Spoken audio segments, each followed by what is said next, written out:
ஸ்ரீ குருபியோ நமக. ஓம் காஞ்சிவாசாய வித்மகே சாந்த ரூபாய திமகி தன்னச்சந்திரசேகரேந்திர பிரச்சோதியாத்.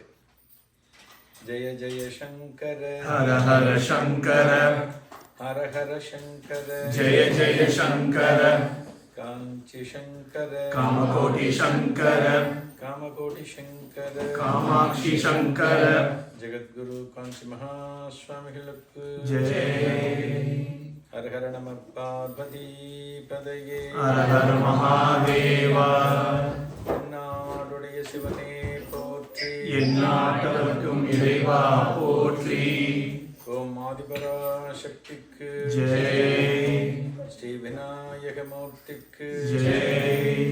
வெற்றிவேல் முருகனுக்கு அரோஹரா. ஓம் சுவாமியே சரமையப்பா. எல்லாருக்கும் நமஸ்காரம். மாலை வணக்கம். Good evening. ஸோ பாஸ்டனில் வந்து ஒரு 2 வாரம், போன சனிக்கு முந்தின சனி கிளம்பி கிட்டத்தட்ட ஒரு 2 வாரமாக போகிறது. ஜெகன் சொன்னது போல் இங்கே பல பேர் கொஞ்சம் ஃபெமிலியராக இருக்கு எனக்கு எல்லாமே. இந்த அளவுக்கு ஒருத்தரோட ஒரு இன்ட்ராக்ஷன், ஒருத்தர் ஆத்துக்கும் வந்து ஒரு நல்ல எக்ஸ்பீரியன்ஸ் எனக்கு கிடைச்சிது. எனக்கு நல்ல எக்ஸ்பீரியன்ஸ், உண்மையிலே நல்ல எக்ஸ்பீரியன்ஸ். அதுதான், நான் போய் சொல்ல.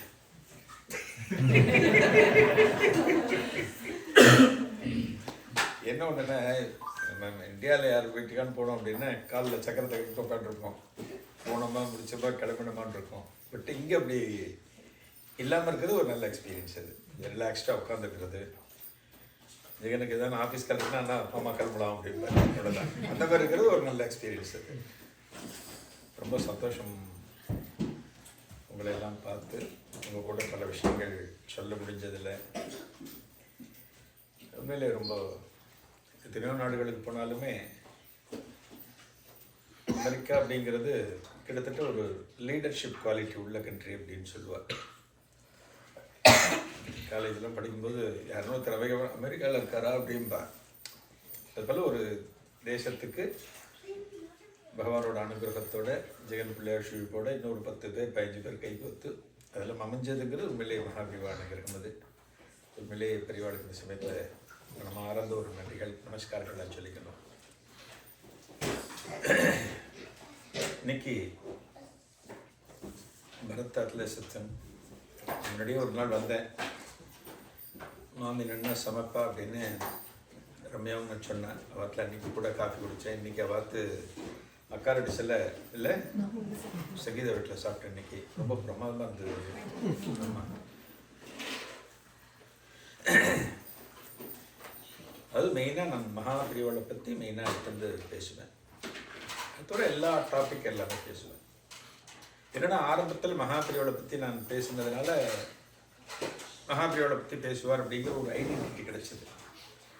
இப்போ நாளைக்கு இந்த நேரம் பார்த்தேன்னா வர்ஜீனியாவில் சத்யநாராயண டேமில் ராமானுஜர் பற்றி பேசுகிறேன். நான் ராமானுஜர் ஜெயந்தி, ஆதிசங்கர ஜெயந்தி எல்லாமே வருது. நாளைக்கு ராமானுஜர், அதுக்கு அடுத்த நாள் வந்து ஆதிசங்கரர் பற்றி, அதுக்கு அடுத்த நாள் காமாட்சி மகாபிரிவாளம் அப்படிங்கிற ட்ரீட்டில் வர்ஜீனியாவில் ஒரு 5 நாள் இருக்கேன்னு நினைக்கிறேன். அதாவது பொதுவாக நமக்கு கிடைச்சிருக்கிற தேசம் பாரத தேசம் அப்படிங்கிறது ஒரு பெரிய ஆன்மீக பூமி. அது நீங்கள் எல்லாருமே அந்த தேசத்திலிருந்து வந்திருக்கீங்க. எல்லாம் அந்த ஆன்மீக அனுபவம், அந்த பக்தி சிந்தனை அப்படிங்கிறது நமக்கெல்லாம் எப்படி உங்களுக்கெல்லாம் கிடைக்கிறது அப்படின்னா, நம்ம அம்மா தாத்தா அப்பா அம்மா அவகிட்டேருந்து வழி வழியாக ஒரு ஜீன் மூலமாக நமக்கு கிடைக்கிறது. நமக்கு இதான ஒரு கோவிலை நீங்கள் நம்ம கிராஸ் பண்ணுறப்ப நம்ம எரியாமல் இப்படி கடந்து போட்டுருப்போம். அது நிற்க மாட்டோம், வண்டியை நிறுத்த மாட்டோம், பைக்கில் போயிட்டுருப்போம், காரில் போயிட்டுருப்போம், இப்படி போடுவோம். நம்ம எரியாமல் கை போகும். அதுதான் ஜீன்கிறது. அந்த எக்ஸ்பீரியன்ஸ் தான் இந்த பிறவியில் நமக்கு கிடச்சி அதை நம்ம வாழ்க்கை முழுக்க அந்த பகவான் ஸ்மரணையை அனுபவித்து இந்த பிறவி வந்து கடைசியில் நமக்கு எப்போ பூர்த்தியாகணுமோ பூர்த்தியாகி நமக்கு இனிமேல் மனித பிறப்பு இல்லாத ஒரு நிலைமை வரணும் அப்படிங்கிறது தான் இந்த பிறப்போட நோக்கம். அதுக்கெல்லாம் நமக்கு வழிகாட்டுறவா தான் மகான்கள். நமக்கெல்லாம் சிலது தெரியாது. இப்போ நீங்கள்லாம் ஒரு சமைக்கணும் அப்படின்னா உடனே கூகுளில் போய்ட்டு ஒரு ரெசிபி பார்ப்போம், எப்படி பண்ணணும், ஒரு கைடன்ஸ் வேணும் நமக்கு. என்னத்தான் நமக்கு கொஞ்சமாக அறிவு இருந்தாலுமே, நாலேஜ் இருந்தாலுமே அதை டெவலப் பண்ணுறதுக்கு கொஞ்சம் கைடன்ஸ் வேணும். அதுபோல் நமக்கு பக்தி எல்லாம் தெரிஞ்சாலுமே நம்மளை கைட் பண்ணக்கூடியது யாருன்னா மகான்கள் தான் கைட் பண்ண முடியும். இந்த வகையில் மகாபிரிவாளை பார்த்தோம் அப்படின்னா சமீப காலத்தில் அவர் வாழ்ந்த காலத்தில் நம்ம வாழ்ந்தோம் அப்படிங்கிறது நமக்கெல்லாம் ஒரு பெரிய கொடுப்பினை. ஒரு 1000 வருஷத்துக்கு முன்னாடி ராமானுஜர் வாழ்ந்த காலத்தில் வாழ்ந்த அத்தனை பேருமே இதே போல் ஃபீல் பண்ணியிருப்பார். பகவான் ஸ்ரீபத் ராமானுஜர் காலத்தில் நம்ம வாழ்ந்திருக்கோம். அதெல்லாம் நமக்கெல்லாம் ஒரு பெரிய கொடுப்பினை. அந்த மகான் பல தேசங்களுக்கு, பல இடங்களுக்கு, தேசத்தோட பல இடங்களுக்கு பயணம் பண்ணி பலருக்கும் பல நல்ல விஷயங்களை சொல்லி நமக்கும் ஒரு ஆன்மீக சிந்தனை வரும்படியே அந்த மகாபிரிவா நமக்கு நிறைய பண்ணியிருக்கேன். மகாபிரிவளுக்கு பக்கத்தில் இருக்கிறவர் அவருடைய பூர்வாசிரம சகோதரர், அவர் சிவன் சார் அப்படின்னு சொல்லுவார்.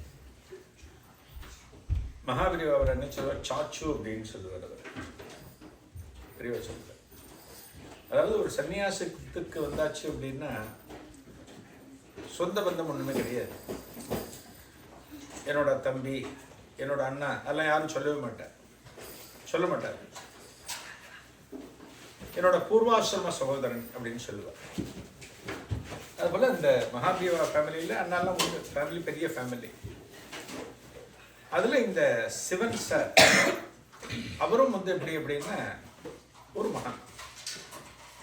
ஒரு குடும்பத்தில் 2 பேர் டாக்டர் பார்க்கலாம், 2 பேர் இன்ஜினியர் பார்க்கலாம், 2 பேரும் ஆர்கிடெக்ட் பார்க்கலாம், 2 பேர் சன்னியாசி பார்க்க முடியாது. ஒரு குடும்பத்தில் ஒருத்தரே சன்னியாசி பார்க்க முடியாது. ஒரு குடும்பத்தில் 2 சன்னியாசி அப்படிங்கிறதெல்லாம் இந்த மகாலட்சுமி, அவள் அம்மா பேர் மகாலட்சுமின்னு பேர். அந்த தாயார் எவ்வளவு பெரிய பாக்கியம் பண்ணியிருக்கணும் யோசிச்சு பாருங்க. நம்மெல்லாம் அந்த மற்ற குழந்தைகள்லாம் ரொம்ப சேட்டை பண்ணும்போது, ரொம்ப விஷமம் பண்ணும்போது அம்மா சொல்லுவார், ஒன்று 10 மாதம் சுமந்து நான் பட்டதோட கஷ்டம் இதுதானா அப்படின்னா. ஒரு சமயத்தில் சொல்லுவாள், ஏதான ஒரு சமயத்தில் பசங்க சேஷ்டை ரொம்ப அதிகமாக இருக்குன்னா ஒரு சமயத்தில் சொல்லுவாள். ஆனால் அந்த அம்மாவை பாருங்க, 10 மாதம் மகாபிரிவாளை சுமந்து 10 மாதம் சிவன் சாரை சுமந்து எப்பேற்பட்ட பாக்கியம் அந்த தாயாருக்கு கிடைச்சிருக்கு அப்படின்னா பகவானுடைய அனுகிரகம் அப்படிங்கிறது. அதாவது நம்மெல்லாம் ஒரு இடத்துல இருக்கோம் அப்படின்னா நம்ம என்ன நினைப்போம், ஒரு நல்ல பொசிஷனில் இருக்கோம், ஒரு நல்ல உத்தியோகத்தில் இருக்கோம் அப்படின்னா நம்ம சார்ந்தவளை அங்கே வந்து உட்காத்தி வைக்கணும்னு நினைப்போம். நீ என்னோட கம்பெனிக்கு வந்துடும், உனக்கு நல்ல வேலை வாங்கி தரேன்னு சொல்லிட்டு வாங்கி வச்சு உட்காத்தி வைப்போம். மகாபிரிவா எல்லாத்தையும் விட்டு வந்த பிறகு குடும்பத்தோட தொடர்பே கிடையாது. மகாபிரிவா அம்மா சித்தியான போது மகாபிரிவா ஆந்திராவில் இருக்க அந்த சமயத்தில் விஷயம் அவருக்கு ஞான லட்சியத்திற்கு மகாபிரிவா ஸ்நானம் பண்றார். அம்மாங்கிற ஒரு காரணத்தினால ஸ்நானம் பண்றார். ஒரு சன்னியாசிக்கு பார்த்தோம் அப்படின்னா துறவரம் ஏற்ற பிறகு எந்த சொந்தமும் கிடையாது, எந்த சொந்தமும் கிடையாது, எடுத்துக்க கூடாது. ஆனால் அம்மா அப்படிங்கிறது விதிவிலக்கு. இதுல இருந்து புரிஞ்சுக்கணும், அம்மா அப்படின்னா அந்த அளவுக்கு ஒரு உயர்ந்த ஸ்தானம். ரமண பகவான் காலத்துல திருவண்ணாமலையில அவரோட அம்மா பேர் அழகம்மைன்னு பேர். அம்மா பேர் அழகம்மைன்னு பேர். ரமண பகவான் திருவண்ணாமலைக்கு வந்த பிறகு அந்த அம்மாவுக்கு மகனோட ஞாபகம் வருது, ரமணரோட ஞாபகம் வருது. அம்மா என்ன பண்றா, ஒரு தபால் எழுதுறா. திருவண்ணாமலையில ரமணருக்கு ஒரு தபால் எழுதுறா. இது போல ஒன்று நான் பார்க்கணும்னு இருக்கு, நீ இல்லாமல் இருக்கிறது ரொம்ப கஷ்டமாக இருக்கு, அதனால நீ புறப்பட்டு ஊருக்கு வந்துடு அப்படின்னு அம்மா எழுதுவார். இது தாய் பாஸ் சொன்னது. ரமண பகவான் என்ன சொல்லுவார் அப்படின்னா தபால் எழுத சொல்லுவார். அவர் என்ன சொல்லுவார் அப்படின்னா, அம்மா நான் வர முடியாது, நான் சன்னியாசத்தில் இருக்கேன், அதனால நீ இங்கே வந்துடு அப்படிங்க. அம்மா வந்துடுவா, அழகமே வந்துடுவா. ஆரம்ப காலத்தில் அம்மாவோட ரமண பகவான் எங்கே இருந்தாருன்னா திருவண்ணாமலை மலைக்கு மேலே ஸ்கந்தகிரி அப்படின்னு ஒரு மலை, அந்த இடத்துல அம்மா வச்சிருந்தார். அம்மா சித்தியான பிறகு, அம்மா இறந்த பிறகு அம்மாவோட கீழே கொண்டு வந்து இன்னைக்கு நம்ம பார்க்குற ரமணாசிரமத்தை பார்த்தோம்னா அந்த அழகம்மை தாயாருக்கு ஒரு சமாதி இருக்கும். அந்த சமாதி முதலாக ஏற்படுத்தி அங்கே ஆசிரமத்தை ஏற்படுத்தினார். அதே போல ஆதிசங்கரர் பார்த்தாலும் அவர் அம்மா பேர் ஆரியம்பாள்னு பேர். அம்மாட்ட சொல்லிட்டு சன்னியாசம் எடுத்துன்னு கிளம்பிட்டார், ஹிமாலயஸ் கிளம்பிட்டார். அவ அம்மா சொல்றா, எனக்கு இருக்கிறது நீ ஒரே ஒரு மகன், நான் இறந்து போனா யார் கொள்ளி வைப்பா அப்படின்னு கேட்கிறார். அப்ப சொல்லுவார், நீ ஒன்றும் கவலைப்படாத, உனக்கு ஏதாவது கஷ்டமா இருக்கும்போது நீ என்ன நினைச்சுக்கோ, அடுத்த வினாடி நான் இங்க இருப்பேன் அப்படிங்கிற தபோபலன் காரணம். தபோபலன் காரணம் நித்யாக்கு இதே வேலையா இருக்கும்னு நினைக்கிறேன். அவ பின்னாடியே போயிட்டு இருந்தா அங்கேயே இருக்கலாம் நினைக்கிறேன்ல, மேல கொதிக்கிறது. நல்ல குழந்தைகள் தான்.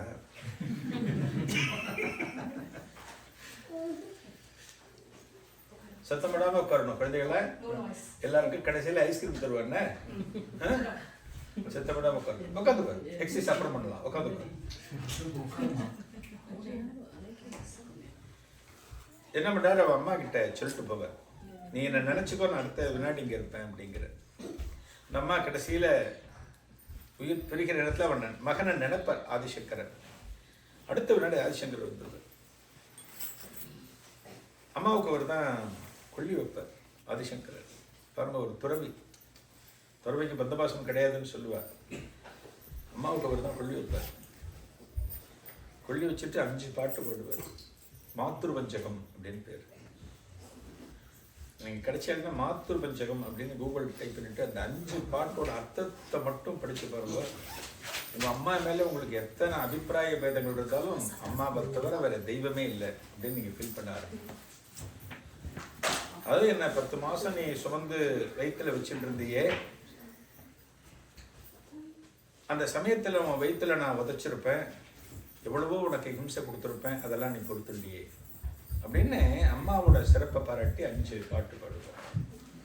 ஸ்ரீதர் தேட ஆரம்பிச்சிட்டார் மாத்ரு பஞ்சகம். ஆமா, அதே போல பட்டினத்தார்னு ஒருத்தர் இருந்தார். பட்டினத்தார் அவர் எப்படின்னா, அவரும் அம்மா மேல அத்தனை பிரியம் அவருக்கு. கிளம்பி போயிட்டார். அம்மா இறந்தோன்னே தகவல் தெரிஞ்சு வர அவங்க சொந்தக்கார மனுஷங்கள்லாம் எல்லாம் ரெடி பண்ணி வச்சுறாங்க. விறகெல்லாம் அடுக்கி வச்சு அவரை அம்மாவை தகனம் செய்யறதுக்கு தயாராக இருக்காங்க. இவர் வந்தோடனே அந்த விறகெல்லாம் எடுத்து போட்டு வாழை மட்டையெல்லாம் போட்டு அது மேலே அம்மாவை கிடத்தி அவர் 10 பாட்டு பாடுவார். பாடி அம்மாவை கரை சேர்த்தார். அம்மாவுக்கு ரொம்ப பிரதானமான இடம் உண்டு. மகாபிரிவை இந்த அம்மாவுக்கு கடைசியாக ஒரு சாணத்தை பண்ணி அம்மாவுக்கு ஒரு சங்கதி மகாபிரிவை கொடுத்தார். எந்த ஒரு காரணத்திலும் மகாபிரியை தன்னோட தம்பிய பேரை எந்த இடத்திலும் பயன்படுத்தினதே கிடையாது. அதுபோல சிவன் சார் எந்த இடத்துலையும் நான் மகாபிரியோட தம்பி, பூர்வாசிரம தம்பி சொன்னதே கிடையாது.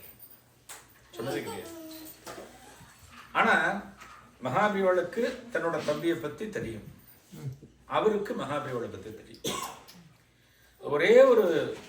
ஒரே ஒரு விஷயம் மகாபிரிவா ஒரு தடவை திட்ட சொன்னார்.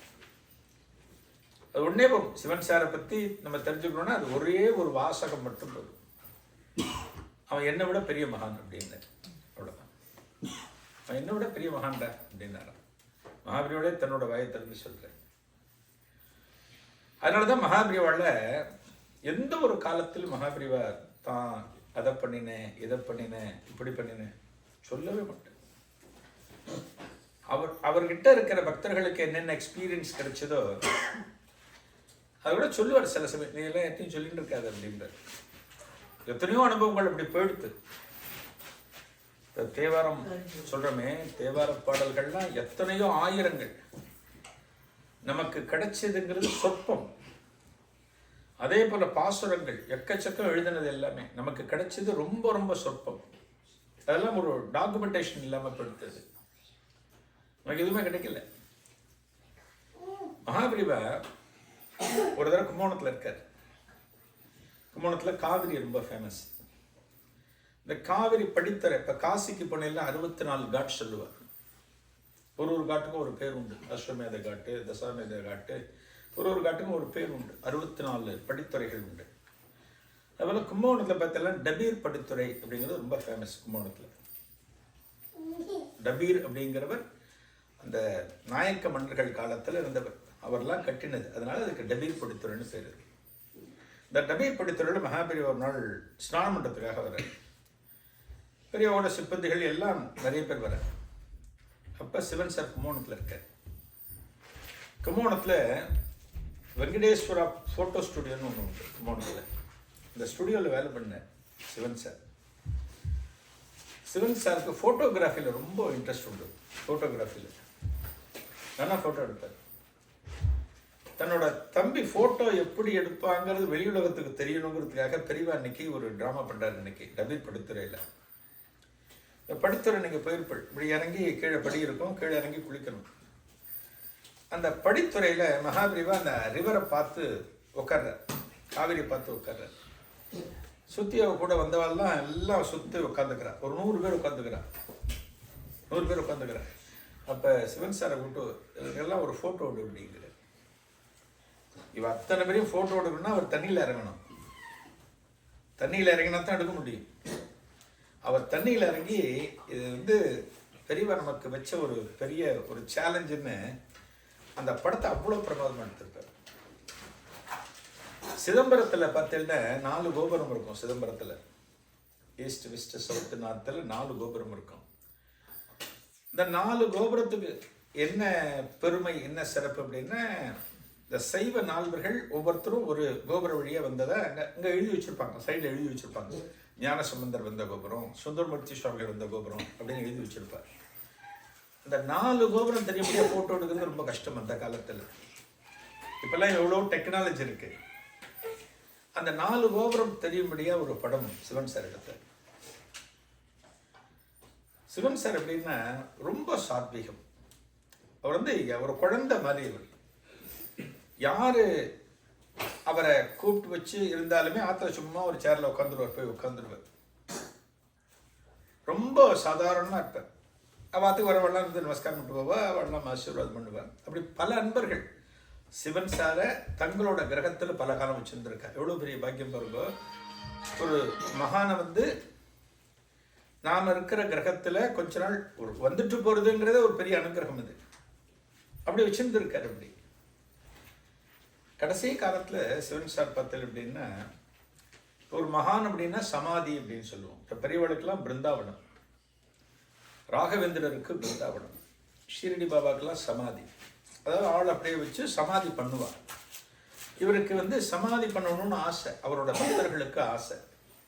ஆனால் அவர் முன்னாடியே சொல்லிட்டார், என்னை சமாதியெல்லாம் பண்ணக்கூடாது, என்னை எரிச்சுடணும், ஹிந்து கல்ச்சர் படி என்னை எரிச்சுடணும் அப்படின்னு சொல்லி டி நகரில் கண்ணமாப்பேட்டை சுடுகாட்டில் ஒரு சாதாரணமான ஒரு ஆசாமிக்கு செய்கிறது போல அவருக்கு கடைசி இதெல்லாம் நடந்தது.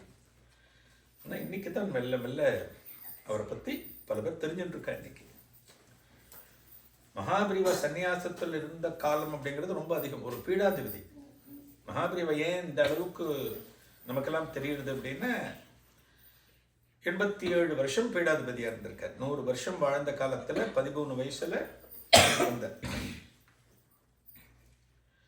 மகாபெரிவாள் எக்ஸ்பீரியன்ஸ் அப்படிங்கிறதெல்லாம் எக்கச்சக்கமான அனுபவம். சேங்காலிபுரம் அனந்தராம தீட்சிதர் அவர் சொல்லுவார், ஒரு எக்ஸ்பீரியன்ஸ் ஒன்று எங்கேயோ ஒரு இடத்துல நரேட் பண்ணேன், அதை சொல்லிட்டு கடைசியில் சொல்லுவார், இது போல் மகாபெரிவாளுக்கு எனக்கும் 1000 எக்ஸ்பீரியன்ஸ் இருக்குது அப்படிங்கிறது. அதெல்லாம் கிடைக்காமலே போயிடுது. 1000 அனுபவங்கள் எனக்கு உண்டு அவரோட அற்புதங்கள்லாம் அப்படிங்கிறார்.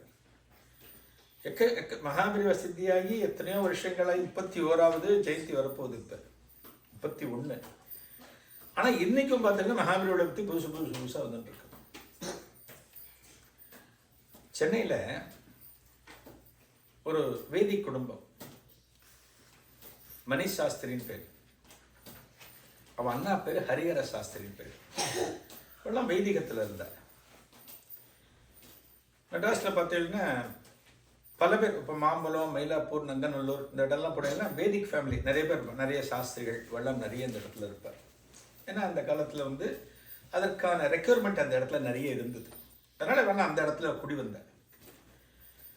இந்த மயிலாப்பூருக்கு வந்த காலத்தில் அப்பெல்லாம் பார்த்தேன்னா ஒரு 40 வருஷத்துக்கு முன்னாடி பார்த்தேன்னா ஒரு சாஸ்திரிகள் அப்படின்னா என்ன சொல்லுவார், கையில் தர்பகட்டை வச்சுருப்பவர் ஒரு சைக்கிளில் போயிட்டு இருப்பார், ஒரு கச்சம் கட்டின்னு இருப்பார். அதான் அடையாளம். ஒரு சாஸ்திரிகள் அப்படின்னா அதான் அடையாளம். இதே மெட்ராஸில் இன்னைக்கு கல்ச்சர் மாறியாச்சு. சாஸ்திரிகள் காரில் வரார், 2 ஃபோன்லாம் வச்சுட்டு இருக்கார். இன்னைக்கு வந்து காலம் மாறி போச்சு இன்னைக்கு. ஏன்னா அவளுடைய ரெக்குயர்மெண்ட் அப்படி தான் இருக்கணும். இன்னைக்கு ஒரு இடத்துல ஒரு காரியத்தில் இருப்பார், இன்னொரு காரியம் ஒன்று, திடீர்னு ஃபோன் பண்ணுவார், வந்துடும்ண்ணா 1/2 மணி நேரம் அப்படிம்பார். எல்லாருக்கும் தேவையாக இருக்காது. நம்ம வந்து அதை வந்து இதுவாக பார்க்கக்கூடாது. இன்னைக்கு தேவை அவளுக்கு. என்னடா அது ஐயர் வந்து காரில் போகிறாரு அப்படின்னா அது கிடையாது. இன்னைக்கு தேவை. பகவான் அவளை அப்படி வச்சிருக்கான். அன்னைக்கு எப்படி கஷ்டப்பட்டுருக்கேன். அந்த காலத்தில் பார்த்தோம்னா சைக்கிளில் போவா, டவுன் பஸ்ஸில் போவா, ஏதாவது எங்கேயாவது ஒரு காரியம் டவுன் பஸ்ஸில் போவா. இப்போ மயிலாப்பூரில் திருவான்மையூர் போனால் பஸ்ஸில் ஏறி போய் அங்கே ஒரு தராத்தில் சிராதம் பண்ணிவிட்டோ ஒரு கல்யாணத்தை பண்ணிவிட்டோ அப்புறம் திரும்ப அதே போல் பஸ்ஸில் வருவோம். ரொம்ப சாதாரணமாக இருந்தேன். இந்த ஹரிஹர சாஸ்திரி அந்த காலத்தில் ஒரு பைக் வாங்கினார். அவர் ஒரு பைக்கு. அப்போ வந்து ஒரு சாஸ்திரிகள் பைக்கு வச்சிருக்கிறதுங்கிறது ரொம்ப அதிசயம், பெரிய காரியம். அது எல்லாருமே ஆச்சரியமாக பார்த்தா, பைக் வாங்கிட்டார் சாஸ்திரிகள், பைக் வாங்கிட்டார் சாஸ்திரிகள் அப்படின்னு எல்லாருமே வர ஹரிஹர சாஸ்திரி கொஞ்சம் ஆச்சரியமாக பார்த்தேன். அப்போ இல்லஸ்ட்ரேட்டர் வீக்லி அப்படின்னு ஒரு மேக்சின் உண்டு, டேப்லாய்ட் சைஸில் இருக்கும், இங்கிலீஷ் வார வாரம் வரும், இல்லஸ்ட்ரேட் வீக்லின்னு பார்த்துக்கல. அப்போல்லாம் ரொம்ப ஃபேமஸான மேக்சின் அது, எல்லாம் கவர் பண்ணுவோம். அதில் இவரை பற்றி ஒரு ஆர்டிகல் போட்டிருந்தோம். இவர் பைக் ஓட்டுற படத்தை போட்டு முதலாக பைக் வாங்கின சாஸ்திரிகள் அப்படின்னு போட்டு ஒரு ஆர்டிகல் போட்டிருந்தோம், ஹரிஹர சாஸ்திரி படத்தோட. அந்த புக்கு மகாபலியோட யாரோ கொண்டு போய் கொடுத்துட்டான். பருவ விரிவா பைக்கெலாம் வாங்கிட்டான் அப்படின்னு. அவரை கேட்பாரான், என்னடா பைக்கெலாம் வாங்கிட்ட போல இருக்கு, உன் படம்லாம் வந்திருக்கு புக்கில் அப்படி மகாபலி அவர்கிட்ட கேட்டார். ரொம்ப அத்தியந்தம் மகாபலியோளுக்கும் அந்த ஹரிஹர சாஸ்திரி மணி சாஸ்திரி அண்ணா தம்பி, அவர் ஃபேமிலிக்கும் மகாபலியோளுக்கும் ரொம்ப இது உண்டு. இந்த மணி சாஸ்திரிக்கு ஒரு கட்டத்தில் உடம்பு கொஞ்சம் நொடிஞ்சு போச்சு. பெசநகரில் இருந்தால் மெட்ராஸில் 1983 இது. அப்போ பெசநகரில் இருந்த வீட்டு வாடகை 400 ரூபாய்.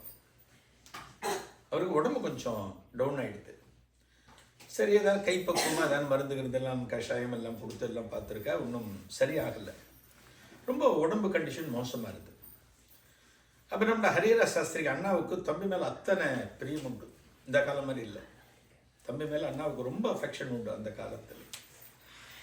அவர் என்ன பண்ணுறார், உடனே இல்லை நம்ம இப்படியே விடக்கூடாது, ஹாஸ்பிட்டலில் சேர்க்கணும் அப்படின்னு சொல்லிட்டு ஒரு ஹாஸ்பிட்டல், விஹெச்எஸ்னு ஒரு ஹாஸ்பிட்டல், அடையாறில் வாலண்டரி ஹெல்த் சர்வீசஸ் அப்படின்னு ஒரு ஹாஸ்பிட்டல், ரொம்ப ஃபேமஸான ஹாஸ்பிட்டல்.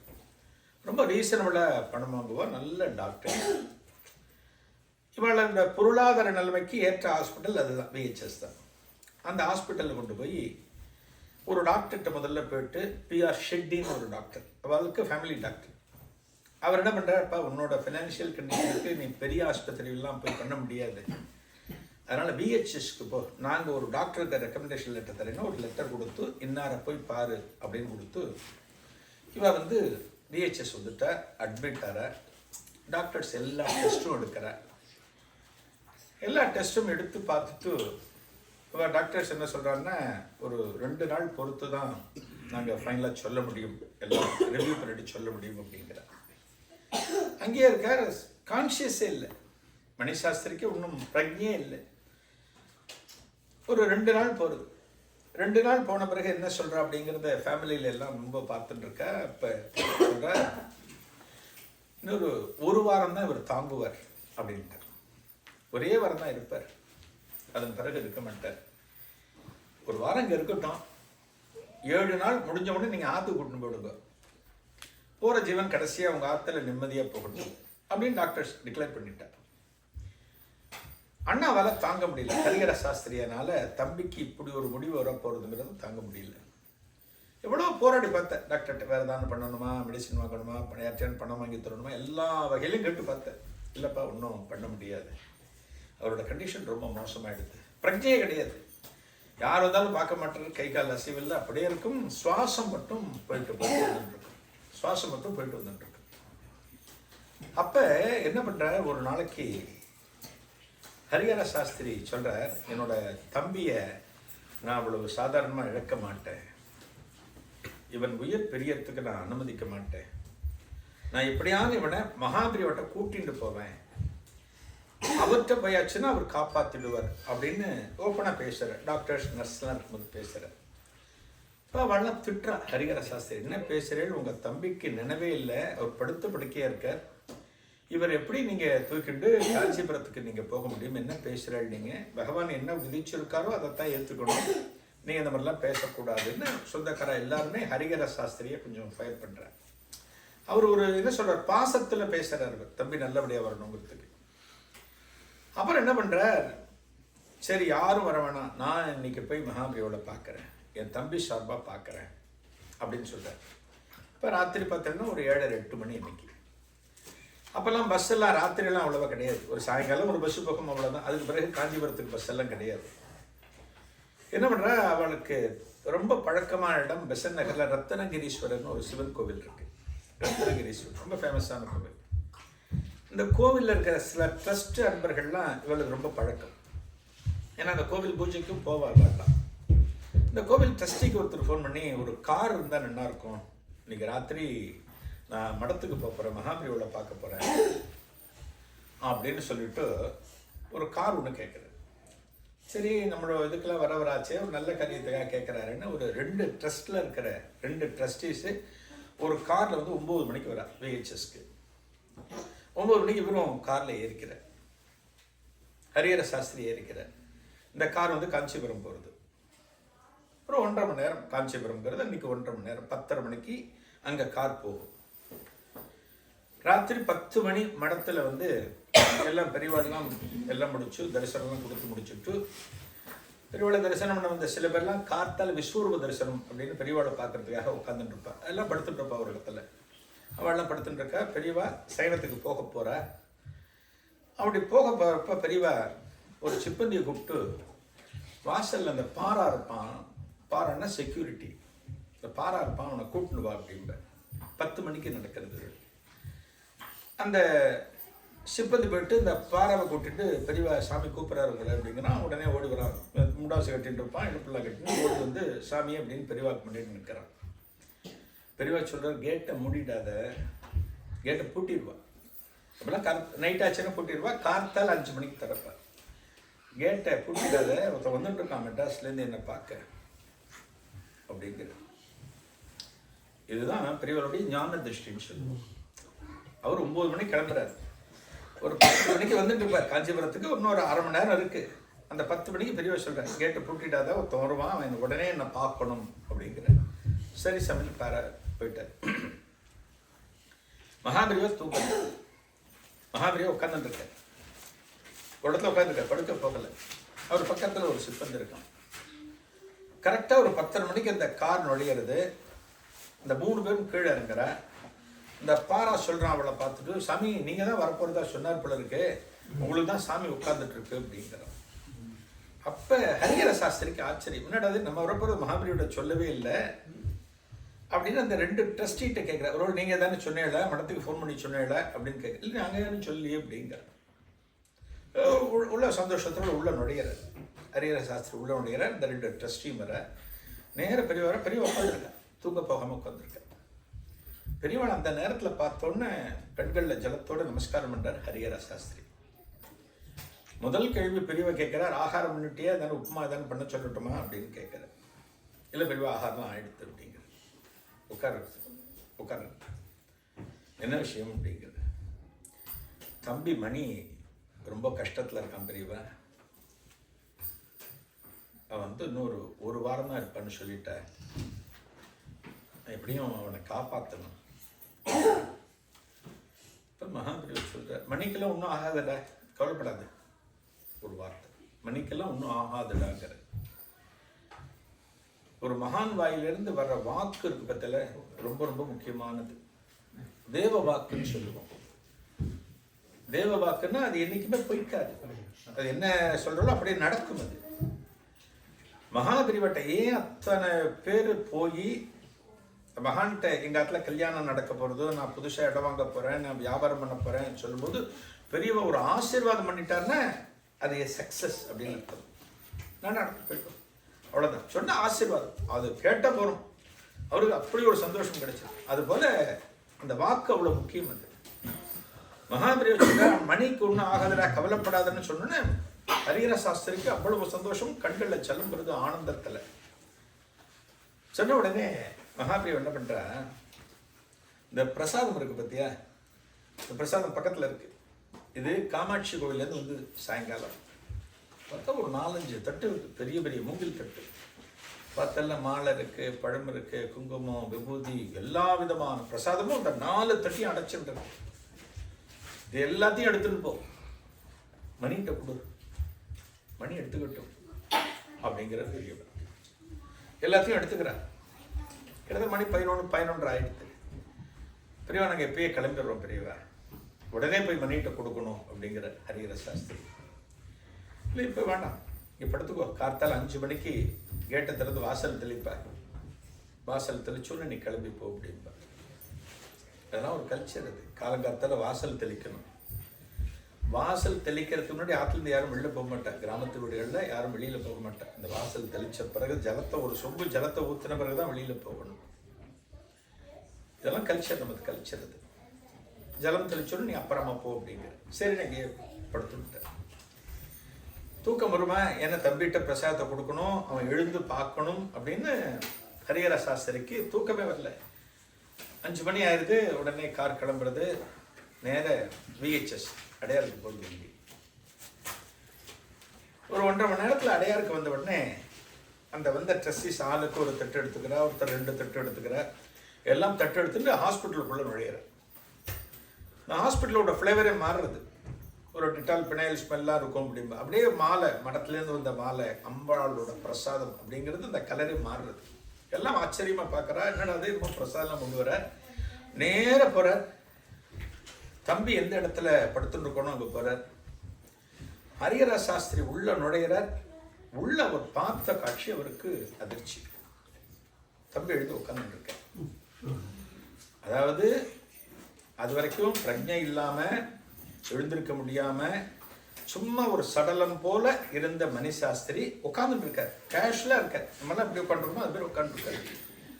இவருக்கு என்ன பேசுறதுன்னு தெரியல. இவருக்கு ஹரிஹர சாஸ்திரிக்கு நம்ப முடியல. யாரும் டாக்டர்ஸ் யாருமே கவனிக்கல. அப்பதான் எல்லாரும் கவனிக்கிறா. இவர் வரும்போது தான் எல்லாம் பின்னாடி வர பார்த்தா அவர் உட்காந்துட்டு இருக்கார் பெட்ல. பார்த்த உடனே கிட்டக்க போய் தம்பியை கட்டி பிடிச்சிட்டு, என்னடா மணி உன்னால உட்கார முடியுறதா, நீ உட்கார்ந்துட்டு இருக்க அப்படிங்கிற. இல்லை நான் உட்காந்துட்டு இருக்கேன், என்னால் உட்கார முடியுறது அப்படிங்கிற. எப்படி உன்னால உட்கார முடியுறது, நீ இத்தனை நாளாக படுத்த படுக்கையா இருந்திய, எப்படி உன்னால முடியுறது அப்படின்னு கேட்கிறப்ப அவர் மணி சாஸ்திரி சொல்றார், நேற்று ராத்திரி மகாபிரிவு இங்கே வந்தார், இந்த இடத்துக்கு வந்தார். நான் அப்படியே பிரஜை இல்லாமல் படுத்திருந்தேன். இந்த வாசல்ல நின்றுட்டு, டேய் மணி எழுந்துடுறா, டேய் மணி எழுந்துடுறா அப்படின்னு சொன்னேன். என்னடா அது ஏதோ குரல் கேட்காதுன்னு எனக்குள்ள ஏதோ ஒரு மாற்றம் ஏற்பட்டு நான் எழுந்து உட்காந்த மகாபிரிவா நிற்கிறேன். உனக்கு ஒன்றும் இல்லை, நீ அப்படியே உட்காந்துரு அப்படின்னு சொல்ற. அப்புறம் பெரியவளை காணும். அதுலேருந்து நான் உட்காந்துட்டே இருக்கேன். அப்புறம் நான் படுக்கவே இல்லை, உட்காந்துட்டு இருக்கேன் அப்படிங்கிற. எந்த நேரத்தில் மகாபிரிவா மணிக்கு ஒன்றும் ஆகாது கவலைப்படாதன்னு சொன்னாரோ அதே நேரத்தில் மகாபிரிவா இந்த இடத்துல வந்து மணிக்கு காட்சி கொடுத்து, நீ உட்காரு உனக்கு ஒன்றும் ஆகாதுன்னு சொல்லியிருக்கார் மகாபிரிவா. இந்த பிரசாதம் அத்தனையும் அவற்றை கொடுக்குறார். டாக்டர்ஸ் வரா, நர்ஸ் வரா, அவருக்கு எல்லா டெஸ்ட்டும் இருக்கிறா, திரும்ப டெஸ்ட் பண்ணுறா. அவருடைய ஒரு வாரத்துக்கு முந்தி இருந்த ரிப்போர்ட்டுக்கும் இப்போ அவருடைய முன்னேற்றத்துக்கும் காரணமே கண்டுபிடிக்க முடியல. அதனால தான் சொல்லுவோம், நமக்கெல்லாம் யார் வேணும் அப்படின்னா குருநாதர் தான் நமக்கு வேணும். சுவாமியெல்லாம் அப்புறம், சுவாமியெல்லாம் அப்புறம். ஒரு குருநாதர் இல்லை அப்படின்னா இந்த வாழ்க்கை பூர்த்தி ஆகாது. ராமானுஜர் மேல்கோட்டையில் பல காலம் இருந்தார். கிட்டத்தட்ட ஒரு 12 வருஷம் மேல்கோட்டையில் இருந்தார். அவர் மைசூர்லேருந்து மேல்கோட்டைக்கு கிளம்புறார். ஒரு இடமா போகிறார். மைசூர்லேருந்து மேல்கோட்டை கிளம்புறப்ப அந்த காலத்தில் யாத்திரை அப்படின்னு பார்த்தோம்னா ஒரு மாட்டு வண்டி, யாரான சிப்பந்தி எடுத்துகிட்டு போவான், அவருடைய பொருள்லாம் எடுத்துகிட்டு போவான், அந்த மாதிரி தான் இருக்கும். ஒரு மாட்டு வண்டியில் ராமானுஜருடைய உடைமைகள்லாம் எடுத்து வச்சுட்டு இருக்கலாம். அவருடைய சீடர்களில் வடுக நம்பின்னு ஒருத்தர் இருந்தார், ரொம்ப முக்கியமானவர். வடுக நம்பின்னு பேர். எல்லாத்தையும் எடுத்து வச்சுருவோம் அப்படிங்கிற எல்லாம் வண்டியில் கொண்டு வச்சுருக்க. இவரோட பூஜா விக்கிரகங்கள் எல்லாத்தையும் கொண்டு எடுத்து வச்சுருக்க. எல்லாம் வண்டியில் வச்சாச்சு. இந்த யாத்திரை மைசூர்லேருந்து கிளம்ப போகிறது, மேல்கோட்டைக்கு கிளம்ப போகிறது. அப்போ கிளம்புறப்ப ராமானுஜர் வந்து தன்னோட பாதுகையை மாட்டலாம் அப்படின்னு வரும்போது பாதுகை எங்கன்னு பார்க்குற, பாதுகையை காணலை. வடுக நம்பிட்டு கேட்குற, ஏன்னா என்னோட பாதுகை எங்க அப்படிங்கிற. அது பத்திரம் வண்டியில் இருக்கு சுவாமியிலே, வண்டியில் இருக்கு தேவரீர் அப்படிங்கிற. வண்டியில் எங்கே வச்சிருக்க செக் பண்ணுறதுக்காக கேட்குறேன், எங்கே வச்சிருக்க அப்படின்னு பார்க்குறேன். வண்டியில் காணவே காணும். என்னடா வண்டியில் இல்லையே, எங்கே வச்சிருக்க நீ, வண்டியில் வச்சிருக்கேன்னு சொன்னி அப்படின்னு சொன்ன உடனே இவர் தினமும் பூஜா பண்ணுற பூஜா விக்கிரகங்கள் இருக்கு இல்லையா, அந்த பெரிய பெட்டியை திறந்து காமிக்கிறார். உள்ள அவரோட பாதுகையை பெருமாளுக்கு பக்கத்தில் வச்சிருக்கார் வடுக நம்பி. ராமானுஜர் அதிர்ச்சியா, என்னடா அது பெருமாளுக்கு பக்கத்தில் என்னோட பாதுகையை வச்சிருக்க, எவ்வளோ பெரிய அபச்சாரம் பண்ணியிருக்க நீ அப்படின்னு அவரை திட்டுற போது வடுக நம்பி சொல்றாராம், அந்த பெருமாள் புண்ணியம் பண்ணியிருக்கணும், உங்களோட பாதுகைகள் பக்கத்தில் வச்சுட்டு பயன்படுறதுக்கு பெருமாள் தான் புண்ணியம் பண்ணியிருக்கணும் அப்படிங்கிறாராம் வடுக நம்பி. இதுதான் குருவினுடைய சிறப்பு. தெய்வம்லாம் அப்புறம்தான். இப்போ நம்ம வீட்டில் பார்த்தோம் அப்படின்னா அம்மாவா அப்பாவான்னா எல்லா குழந்தைகளும் அம்மாவைத்தான் சொல்லும். அப்பா அப்புறம்தான், முதல்ல அம்மா தான். என்ன காரணம் அப்படின்னா அவ தேவைகளை நிறைவேற்றக்கூடியவர் யாருன்னா அம்மா தான் நிறைவேற்ற முடியும். எத்தனை தான் அம்மா அடித்தாலும், எத்தனை தான் உதைச்சாலும், என்ன பண்ணினாலும் குழந்தைகள் கடைசியில் அம்மா காலை தான் கட்டிட்டு பிடிச்சிருக்கும். அம்மா அப்பாட்ட சொல்லி எனக்கு 100 ரூபா கொடுக்க சொல்லுமா, அடுத்த வாரம் டூர் போகிறோங்க ஸ்கூலில் அப்படிங்கிறதால எங்கே ரெக்கமெண்டேஷன் பண்ணால் அம்மாட்டேருந்து போயிடும். அதுபோல் நமக்கு யார் குருன்னா அம்மா தான். அம்மா ஸ்தானத்தில் குரு, அப்பா ஸ்தானத்தில் தெய்வம்.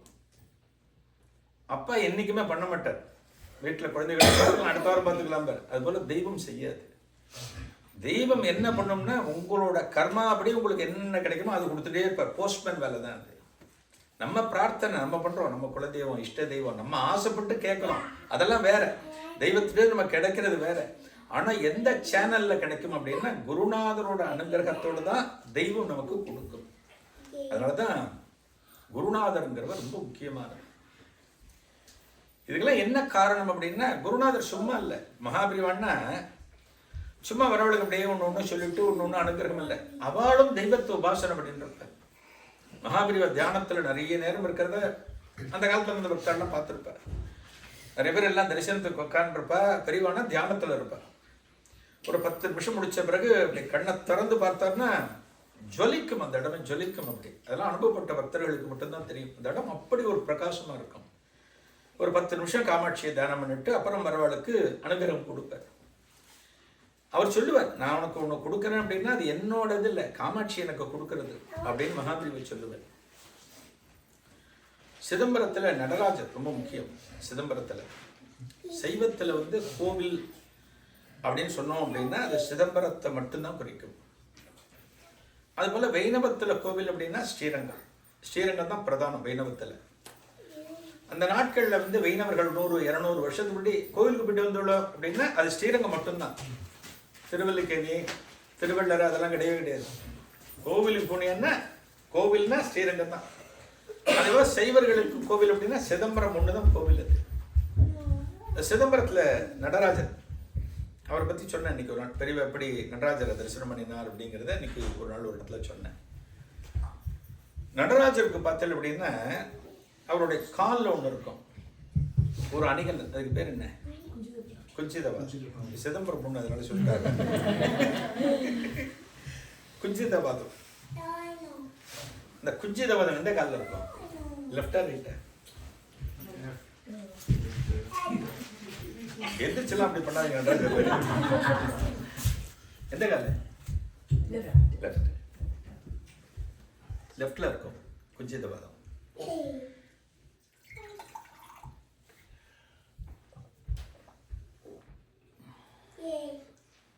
கால் இப்படி வச்சுருப்பார், இப்படி இருக்கும்.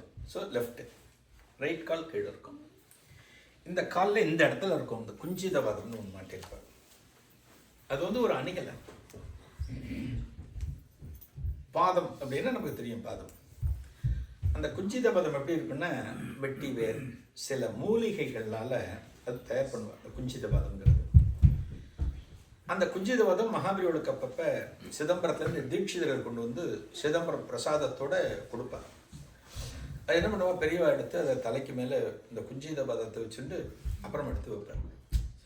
நடராஜரோட காலடியில் இருந்தது நம்ம சிரசில் வச்சுக்கிறது அத்தனை புண்ணியம். அது அந்த குஞ்சிதவாத தரிசனம் அப்படிங்கிறது நம்மளோட கஷ்டங்கள் எல்லாத்தையும் போக்கக்கூடியது. நடராஜர் பத்தில் முகத்தை மட்டும் பார்க்கக்கூடாது, அவரோட இந்த குஞ்சிதவாதம் இருக்கிற அந்த காலை பார்த்து நம்ம தரிசனம் பண்ணணும். இந்த குஞ்சிதவாதத்தை தரிசனம் பண்ணணும், அத்தனை விசேஷம் அது. நடராஜரை பற்றி மகாபெரியவர் நிறைய சொல்லியிருக்காரு. மகாபெரியவர் சொல்லாத விஷயங்களே கிடையாது. நடராஜா, நடன் அப்படிங்கிற வார்த்தைக்கு என்ன அர்த்தம்னா நடனம் ஆடக்கூடியவன் அர்த்தம். நடன் அப்படிங்கிற வார்த்தைக்கு நடராஜன்னா நடனம் ஆடக்கூடிய அத்தனை பேருக்கும் ராஜா யாருன்னா நடராஜா, அவர் தான் நடராஜா அப்படின்னு சொல்லிட்டு மகாபெரியவர் இந்த நடராஜை பற்றி நிறைய சொல்லியிருக்காரு. அதில் ஒன்னே ஒன்று மட்டும் சொல்கிறேன். நடராஜரை பார்த்தீங்கன்னா இந்த பின்னாடி பார்த்தீங்கன்னா அவர் ஆடுற கால் இப்படி இருக்கும். ஆடும்போது என்ன ஆகும், இப்போ லேடிஸ் ஒரு டான்ஸ் ஆடுறான்னு வச்சுக்கோங்க, தலைமுடி இப்படி போகும் இப்படி போகும். இந்த நடராஜரோட கேசம் வந்து இப்படி ஸ்ப்ரெட்டாக இப்படி பறந்து நிற்கிற மாதிரி இருக்கும். கவனிச்சிருக்கல, எல்லா படத்தையும் இப்படி தான் இருக்கும். அவருடைய கேசம் அப்படி பறந்த மாதிரி இருக்கும். மகாபெரியவருக்கு ஒரு காரணம் சொல்லுவார். நடராஜரை ஒரு ஸ்னாப்ஷாட், ஸ்னாப்ஷாட்னா மூவிங்கில், அது பேர் ஸ்னாப்ஷாட்னு பேர். இப்போ ஒருத்தன் ஓடுறான் அப்படின்னா அந்த ஓடுறதை வந்து ஒரு ஃபோட்டோகிராஃபர் வந்து அவன் ஓடுறத படம் எடுத்தாருன்னா அது வந்து கிளியராக இருக்காது, அந்த மூமெண்ட்டு மட்டும் தெரியும். அவன் கால் வச்சுன்னு ஓடுறது தெரியும், அவன் முகம் கிளியராக இருக்காது. அதுவே ஸ்னாப்ஷாட். மகாபெரியவர் சொல்லுவார், நடராஜரை யாரோ ஒரு சிற்பி ஆரம்பத்தில் அவரை செதுக்கிறவன் ஸ்னாப்ஷாட் எடுத்து பார்த்துருக்கான், அதுதான் இப்படி வடிச்சிருக்கா அப்படின்னு மகாபெரியவர் சொல்லுவார். அந்த நடராஜருக்கு மகாபெரியவருக்கு அவ்வளவு கொள்ள இஷ்டம் என்ற மகாபெரியவருக்கு. மகாபெரியவரோட கடைசி காலத்தில், அதாவது 94 மகாபெரியவர் சித்தியார். 94 அவருக்கு 100 வயசு ஆரம்பிச்சு கொடுத்து, 93 நினைக்கிறேன் 99 வயசு இருக்கிற போது பெரியவா ஒரு நாள் மடத்தில் மேனேஜரை கூப்பிட்டு சொல்கிறார், நான் உடனே சிதம்பரம் போகணும், நடராஜரை தரிசனம் பண்ணணும் அப்படிங்கிற.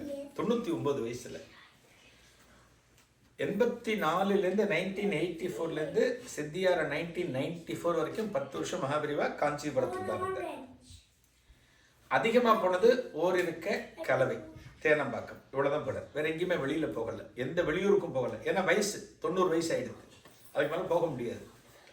அதனால் எல்லாருமே போகக்கூடாதுன்ட்டு, மடத்தில் முக்கியப்பட்டவரெல்லாம் போகக்கூடாது பெரியவா, நீங்கள் எங்கேயே தான் இருக்கணும் அப்படின்ட்டு எங்கேயுமே போகலை. 99 வயசு திடீர்னு நான் சிதம்பரம் போகணும், நாளைக்கு ஏற்பாடு பண்ணு அப்படிங்கிறேன். பெரியவாட பண்ண முடியாதுன்னு சொல்ல முடியாது, இல்லை பெரியவா நாங்கள் பண்ண முடியாது சொல்ல முடியாது. என்னடா பண்ணுறதுன்னு எல்லாம் யோசிக்கிறேன். எப்படி பெரியவா நடந்து தான் போவார், அவர் வண்டி வாகனத்தில் ஏற மாட்டார், எப்படி அவர் கூட்டின்னு போக முடியும் அப்படின்னு எல்லாம் யோசிக்கிறார். சரி பொழுது விடியிட்ட பார்க்கலாம், பெரியவாளே தானே அனுகிரகம் பண்ணுவார், நடராஜரே தானே அனுகிரகம் பண்ணுவார் அப்படின்றக்கா. அன்னைக்கு காலங்காத்தால ஒரு 5:30 மணிக்கு சிதம்பரத்துலேருந்து ஒரு 4 தீட்சிதர்கள் வர பிரசாதம் எடுத்துட்டு வர. பிரசாதம் எடுத்துட்டு மகாபெரிவா எதுக்காக போகணும்னு நினச்சார்னா அந்த குஞ்சிதபதத்தை தரிசனம் பண்ண போகணும்னு நினச்சார்.